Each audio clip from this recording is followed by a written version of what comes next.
বাংলাদেশে পিআরের প্রয়োজনীয়তা নেই বললেন মির্জা ফখরুল। বিএনপি হত্যার রাজনীতি করে না বললেন গয়েশ্বর রায়।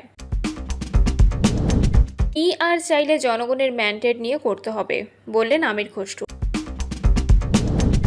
এবং সর্বশেষ জানাবো, ধানের শীষে ভোট দিলে দেশ গড়ব মিলেমিশে বললেন ইমরান সালেহ প্রিন্স।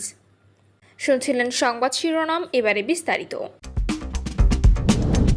পিআর চাইলে জনগণের ম্যান্ডেট নিয়ে করতে হবে বলছেন আমির খসরু। সংখ্যানুপাতিক পদ্ধতিতে জাতীয় নির্বাচন সহ যে কোনো দাবি বাস্তবায়ন করতে চাইলে জনগণের ম্যান্ডেট নিয়ে করতে হবে বলে মন্তব্য করেছেন বিএনপির স্থায়ী কমিটির সদস্য আমির খসরু মাহমুদ চৌধুরী। তিনি বলেছেন, পিআর পদ্ধতি নির্বাচন যে কেউ চাইতেই পারে, কোনো অসুবিধা নেই। অন্যরাও অন্য কিছু চাচ্ছে, আবার আমাদেরও চাওয়ার কিছু আছে, কিন্তু সে চাওয়াটা জনগণের কাছে যেতে হবে। নির্বাচনের মাধ্যমে জনগণের ম্যান্ডেট নিয়ে সেটা পূরণ করতে হবে, এটাই গণতন্ত্র। নির্বাচনের সঙ্গে কোনো দলের দাবির কোনো সম্পর্ক নেই। এর আগে রাজধানীর হাতিরঝিলের মহানগর প্রকল্পে নূরের বাসায় যান আমির খসরু। এ সময় নূরের চিকিৎসার খোঁজ নেন তিনি। পরে সাংবাদিকদের তিনি জানান, উন্নত চিকিৎসার জন্য নূর সিঙ্গাপুরে যাচ্ছেন। আমির খসরু মাহমুদ চৌধুরী বলেন, বিভিন্ন দলের সব জায়গায় যে ঐক্যমত্য হয়েছে তা তো না, ঐক্যমত্য হওয়ারই কথা না, কারণ সবাই বিভিন্ন দল, বিভিন্ন দর্শন, বিভিন্ন চিন্তা ভাবনা। সুতরাং সব জায়গায় ঐক্যমত্য হবে এটা বিশ্বাস করার কোনো কারণ নেই। আমির খসরু বলেন, এখন দেশ নির্বাচনের দিকে যাচ্ছে, এটার জন্য আমরা সবাই মিলে গত 15 থেকে 16 বছর ত্যাগ স্বীকার করেছি। তবে নির্বাচনের সঙ্গে কোনো দলের দাবির কোনো সম্পর্ক নেই, তাদের দাবি থাকতেই পারে। সেই দাবি নিয়ে জনগণের কাছে যেতে হবে, জনগণের ম্যান্ডেট নিয়ে সংসদে আসবে, তারপর সেটা পাশ করতে পারবে। তবে কেউ যদি এই পর্যায়ে অস্থিতিশীল করতে চায়, তাদের রাজনৈতিকভাবে এটার জন্য ক্ষতিপূরণ দিতে হবে। বিএনপির স্থায়ী কমিটির সদস্য আমির খসরু মাহমুদ চৌধুরীর নেতৃত্বে প্রতিনিধি দলের সঙ্গে বৈঠক করেছেন ঢাকায় নিযুক্ত সিঙ্গাপুরের অনাবাসিক হাইকমিশনার ডেরেক লো।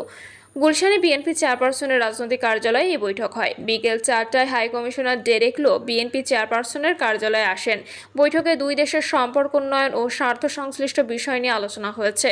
সিঙ্গাপুরের হাইকমিশনারের সঙ্গে chargé d'affaires Michelle Lee ও হাইকমিশনের ডেস্ক অফিসার ডে আর্ন ছিলেন।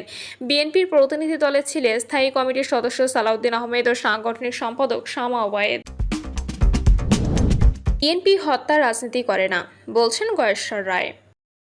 বিএনপির স্থায়ী কমিটির সদস্য গয়েশ্বর চন্দ্র রায় বলেছেন, জাতীয় সংসদে ওবায়দুল কাদের বলেছিলেন, আওয়ামী লীগ যখন ক্ষমতা থেকে সরে যাবে তখন 1 লাখ লোক মারা যাবে।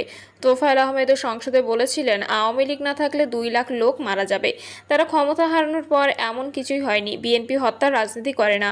শারদীয় দুর্গাপুজো উপলক্ষে বিকালে কেরানীগঞ্জের জিঞ্জিরা ইউনিয়নের মান্দাইল এলাকায় শ্রী শ্রী মা রক্ষাকালী মন্দিরে সনাতন ধর্মাবলম্বীদের মাঝে উপহার সামগ্রী বিতরণ অনুষ্ঠানে প্রধান অতিথির বক্তব্যে তিনি এসব কথা বলেন।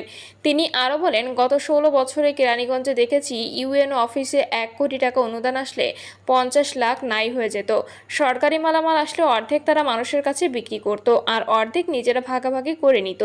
আর আমরা প্রতি রমজানে ইফতার সামগ্রী দিয়েছি। ঈদে আমাদের সামর্থ্য অনুযায়ী সেমাই, দুধ, চিনি সহ প্রয়োজনীয় সামগ্রী বিতরণ করেছি। আমরা মানুষের মুখের আহার ও তাদের টাকা পয়সা কেড়ে নিইনি। ধানের শীষে ভোট দিলে দেশ গড়ব মিলেমিশে বলছেন সৈয়দ ইমরান সালেহ প্রিন্স। বিএনপি যুগ্ম মহাসচিব সৈয়দ ইমরান সালেহ প্রিন্স বলেছেন, পিআর নিয়ে আন্দোলনের নামে নির্বাচন নস্যাৎ, গণতন্ত্রকে ব্যাহত ও দেশকে মহা বিপর্যয়ের মধ্যে ঠেলে দেওয়ার ষড়যন্ত্র হচ্ছে। তিনি বলেন, এই সুযোগে পালিয়ে যাওয়া ফ্যাসিবাদ আবার ফিরে আসতে বিশৃঙ্খলা ও নাশকতা সৃষ্টি করতে পারে।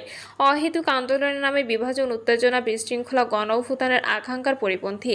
জনসমর্থনহীন দাবিতে আন্দোলনে জনগণের সম্পৃক্ততা থাকে না। বিকেল 4টায় ইসলামপুর এবেদদায়ী মাদ্রাসা মাঠে 4 নম্বর ও সন্ধ্যায় জুগলি উচ্চ বিদ্যালয়ের 5 ও 6 নম্বর ওয়ার্ডের সম্মেলনে ইমরান সালেহ প্রিন্স বলেন, পিআর নিয়ে জামাত নিজেরাই আন্তরিক নয়। মাসের পর মাস চলা ঐক্যবদ্ধ কমিশনের বৈঠকে জামাত নেতারা একেবারের জন্য সংসদের নিম্নকক্ষে পিআর পদ্ধতি নির্বাচনের প্রস্তাব উত্থাপন করে নাই। এছাড়া আলোচনার টেবিলে চূড়ান্ত সিদ্ধান্তে পৌঁছার আগে রাজপথের কর্মসূচি দূরভিসন্ধিমূলক। তিনি বলেন, জনগণ নির্বাচন ও গণতন্ত্রের পথে প্রতিবন্ধকতা মেনে নেবে না। দেশকে মহা বিপর্যয়ের হাত থেকে রক্ষা করতে সকল প্রতিবন্ধকতা মোকাবেলা করে আগামী রমজানের আগে নির্বাচন হবে। তিনি বিএনপি নেতাকর্মীদের প্রতি ঐক্যবদ্ধ থেকে জনগণের সাথে সম্পৃক্ত হয়ে কাজ করার আহ্বান জানিয়ে বলেন, ঘরে ঘরে বেগম খালেদা জিয়া ও তারেক রহমানের সালাম পৌঁছে দিয়ে ধানের শীষে ভোট প্রার্থনা করতে হবে। তিনি আরও বলেন, ধানের শীষে ভোট দিলে ভোট শান্তি পাবে দেশের লোক। ধানের শীষে ভোট দিলে দেশ গড়ব মিলেমিশে। তিনি বলেন, একটি দল নির্বাচন করার জন্য একাধিক মনোনয়ন প্রত্যাশী থাকতেই পারে। আমাদের ময়মনসিংহ এক আসনেও রয়েছেন, কিন্তু দল সব দিক বিবেচনা করে একজনকেই মনোনয়ন দেবে, এটাই স্বাভাবিক। যার হাতে দল ধানের শীষ প্রতীক তুলে দিয়ে মনোনয়ন দেবে, সকলে ঐক্যবদ্ধভাবে তাকে নির্বাচিত করতে কাজ করতে হবে উল্লেখ করে তিনি বলেন, তিনিও তাই করবেন। দলের প্রতি আন্তরিকতা, মমত্ববোধ ও আনুগত্য থাকলে অন্যান্যদেরকেও একই কাজ করতে হবে। তিনি দেশ ও জনকল্যাণে তারেক রহমানের গণমুখী কর্মসূচি জনগণের সামনে তুলে ধরতে নেতাকর্মীদের প্রতি আহ্বান জানান।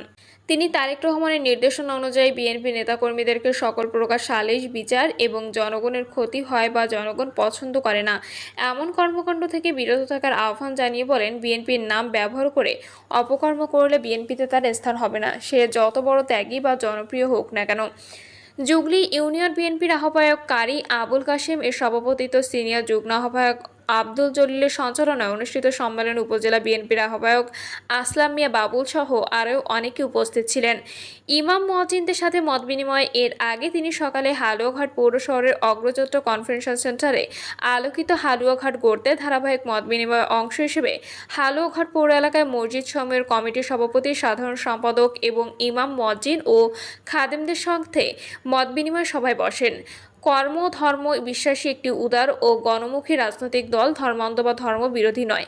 বিএনপি বিশ্বাস করে মুসলিম সংখ্যাগরিষ্ঠ বাংলাদেশে ইসলামী মূল্যবোধ ও সংস্কৃতির অবাধ চর্চা ও জাগ্রত থাকলে সমাজে শান্তি, সম্প্রীতি, শৃঙ্খলা নীতি বাংলাদেশে পিআরের প্রয়োজনীয়তা নেই বলছেন মির্জা ফখরুল। বিএনপি মহাসচিব মির্জা ফখরুল ইসলাম আলমগীর বলেছেন, বিএনপি পিআরের পক্ষে নয়, বাংলাদেশে পিআরের প্রয়োজনীয়তা নেই। জুলাই সনদ নিয়ে আলোচনা চলছে, অনেক বিষয়ে বিএনপি একমত হয়েছে, সেগুলো সামনে আসলেই হবে। তিনি বলেন, একটি বিষয় পরিষ্কার, যেটাই করা হোক জনগণের সমর্থন বড় প্রয়োজন।